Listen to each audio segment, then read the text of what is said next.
The global mobile app market is currently moving toward a projected value of $777 billion by the year 2032. If you want a piece of that growth, the first real barrier standing between your idea and a live product is execution. Specifically, the decision of who is actually going to build it. This split screen shows the two main paths. Left, a freelancer charging $25 to $80 an hour. Right, an agency charging $75 to $150.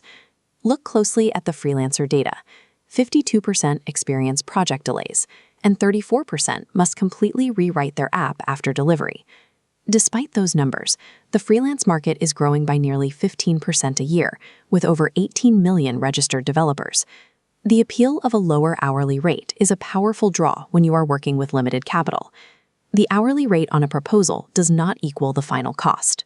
To understand what you will actually spend, we have to calculate the total cost of ownership, factoring in the time lost to mistakes, delays, and inevitable rewrites.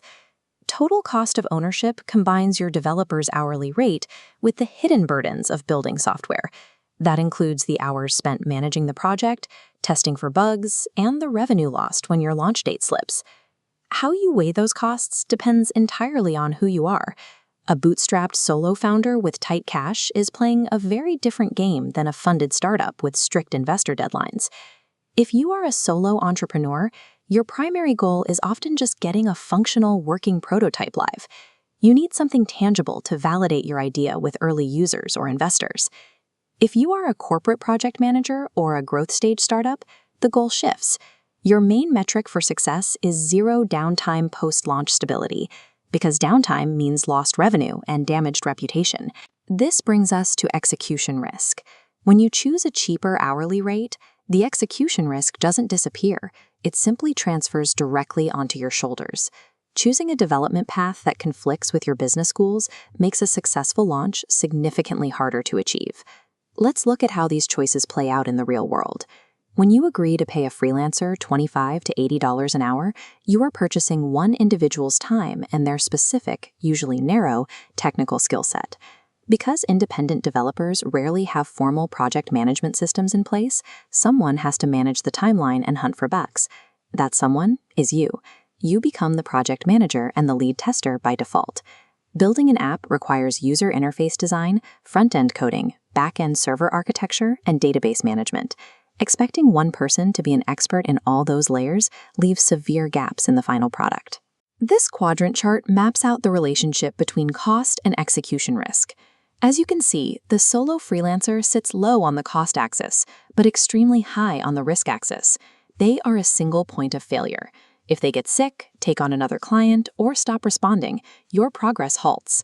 In fact, data shows that 42% of companies hiring individual freelancers experience a project abandonment or a delay severe enough that they are forced to hire a second developer just to finish the job. Then there is the legal exposure. Without a carefully drafted contract, you run the risk of your developer using unlicensed code or failing to legally assign the ownership of the software to your business. Taking the freelancer path is a direct transaction. You preserve your financial capital upfront, but you pay for it by sacrificing your time, your focus, and your legal security. Now let's examine the agency model. The immediate friction point is obvious, the $75 to $150 plus hourly rate. This matrix shows exactly where that money goes. You aren't paying for faster typing. Under the agency column, you see a coordinated team, UI and UX designers mapping the user journey, back-end engineers building the servers, and dedicated QA testers breaking the app on purpose so your users don't.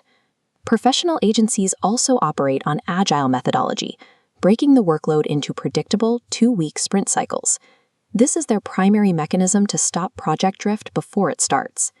Instead of waiting 3 months in the dark to see a finished product, you review and approve working software every 14 days. If the direction needs to change, you catch it immediately. Then there are service-level agreements. An SLA legally binds the agency to exact delivery timelines and performance standards, creating financial consequences for missed deadlines. Throughout this process, a dedicated QA team runs automated tests, checks compatibility across dozens of devices, and performs continuous security audits while the code is still being written. The premium for an agency covers the cost of accountability. You're paying for a team that is contractually obligated to manage the execution risks and meet the delivery milestones you've agreed upon. Reaching launch day is only the starting line. The harsh reality of software is that the moment an app goes live, it begins to age and break. Apple and Google release major operating system updates every single year. When they do, the code inside your app requires immediate adjustments to stay functional and compliant. Freelancers operate gig to gig. Once your final payment clears, they usually move on to their next client, leaving you stranded with a broken app and no support. Agencies solve this through post-launch maintenance contracts. You retain dedicated resources to push out OS updates, patch bugs rapidly, and scale your server infrastructure as your user base grows. You also maintain the agency's strict legal framework. This includes ironclad non-disclosure agreements, formal intellectual property assignment, and compliance with data privacy laws like GDPR or HIPAA. Data breaches can end a business overnight. Agencies mitigate this by building threat protocols and penetration testing into the application architecture from day one. If your app is designed to process payments or handle sensitive user data, ongoing technical support and absolute legal ownership of your code are non-negotiable requirements for survival. To determine the exact path you need to take right now, we can run your situation through a straightforward decision framework. Looking at this decision tree, we start with your budget and scope. If your total budget is under $10,000, your app has fewer than 10 core features, and you have no complex third-party API integrations, you follow the left branch and hire a specialist freelancer.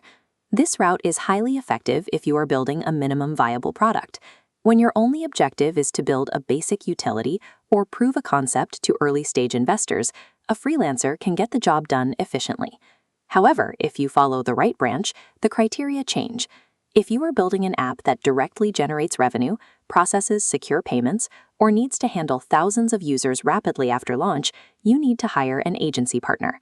Attempting to cut costs by handing a complex, scalable build to a single freelancer almost always results in paying twice. You pay once to have it built poorly, and a second time to hire an agency to rewrite the code entirely. The decision comes down to the realities of your business model and your capacity to absorb risk, rather than simply what you prefer to pay on day one. If your business model places you squarely on the agency path, your next step is evaluating development partners.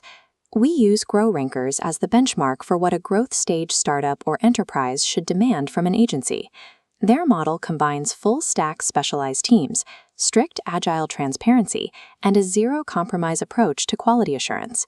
By running extensive functional, performance, and device compatibility testing before delivery, they actively eliminate that 34% rework risk that plagues standard development projects.